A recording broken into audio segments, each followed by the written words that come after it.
Assalamualaikum warahmatullahi wabarakatuh. InsyaAllah hari ini saya akan membentangkan tajuk pensabitan kes pemalsuan dokumen di Mahkamah Syariah. Saya Fazilah Harish akan membentangkan tajuk ini insyaAllah. Pertama, kita lihat kepada pengenalan keterangan dokumen seperti yang ditafsirkan dalam enakmen keterangan Mahkamah Syariah, iaitu bermaksud apa-apa benda yang membuktikan sesuatu hak atau kepentingan. Keterangan dokumen juga bermaksud bukti yang berasal dari dokumen yang dikeluarkan untuk pemeriksaan mahkamah berhubung permasalahan yang menjadi pertikaian. Dokumen dari sudut bahasa dinamakan sebagai kitabah, yang bermaksud tulisan. Menurut Muhammad Az-Zuhaili, dokumen ialah menzahirkan kata-kata dengan menggunakan huruf-huruf tertentu dengan syarat ia jelas dan dapat difahami. Dalil persyariatan dalam surah Al-Baqarah yang bermaksud, wahai orang-orang yang beriman, bila kamu menjalankan suatu urusan dengan hutang piutang yang diberi tempoh hingga ke suatu masa yang tertentu, maka hendaklah kamu menulis hutang dan masa bayarannya. Menurut pandangan fuqaha mengenai penerimaan dokumen sebagai salah satu kaedah pembuktian, menurut jumhur ulama, dokumen tidak dapat dijadikan kaedah pembuktian.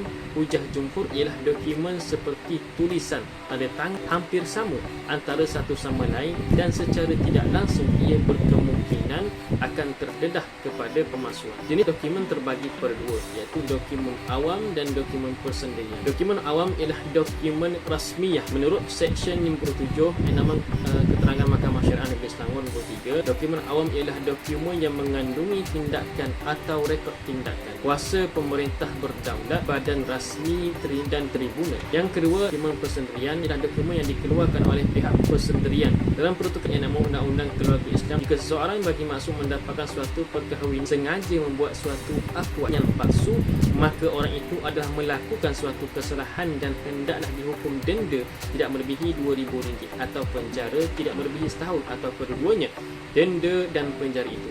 Okey, bentuk-bentuk pemalsuan. Bentuk-bentuk pemalsuan dokumen ini bersifat tidak tetap, iaitu berubah-ubah mengikut peredaran masa dan kemudahan. Contoh-contoh pemalsuan terbagi kepada dua: pemalsuan secara jelas dan pemalsuan secara tidak jelas. Pemalsuan secara jelas ini secara terang-terangan dan memberi kesan perubahan dan meninggalkan kesan yang nyata. Contohnya meniru tulisan dan tanda tangan orang lain. Pemalsuan secara jelas terbagi kepada dua: secara langsung dan secara tidak langsung. Secara langsung iaitu pemalsuan yang sangat mengelirukan pandangan sama ada asli atau tiruan. Contohnya tekapan di atas kertas karbon. Kedua, secara tidak langsung, pemalsuan ini lebih kurang dengan langsung tetapi berbeza sedikit sahaja. Contohnya tekapan kertas yang meninggalkan kesan di bawahnya apabila ditulis dengan kuat. Okey, kedua, pemalsuan secara tidak jelas berlaku dengan mengubah asal maksud suatu dokumen. Pemalsuan ini susah nak dikesan kecuali dengan teliti. Contohnya, seorang staf mengubah sesuatu fakta atau keterangan dari yang sebenarnya. Kesimpulannya, kes pemalsuan dokumen ini di Mahkamah Syariah sukar berlaku disebabkan prosedur yang ketat dan pemalsuan tersebut tidak dapat dikesan kerana bentuk-bentuk pemalsuan sukar dikesan.